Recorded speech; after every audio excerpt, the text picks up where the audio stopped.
T20 world cup में Pakistan cricket team शायद एक टीम की तरह दिखाई नहीं दे रही थी, जिसकी बहुत सारी वजूहात में से एक वजह यह थी कि मेगा इवेंट में खिलाड़ियों और स्पोर्ट स्टाफ के साथ 26 से 28 अफराद पर मुश्तमिल ग्रुप क्रिकेटर्स की बेगमात, बच्चों और अहले खाना का था।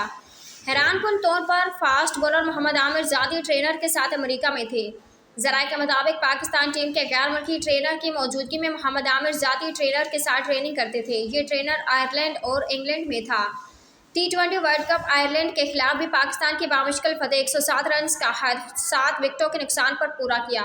सुपर 8 में ना पहुंचने की सूरत में क्या पाकिस्तान को अगले वर्ल्ड कप के लिए क्वालिफाइंग राउंड खेलना होगा? मोहम्मद आमिर ने इसके लिए PCB से खसूसी इजाज़त ली थी और ट्रेनर के अखराजात वो खुद अदा करते थे, लेकिन इसके इंतजाम PCB ने किए थे।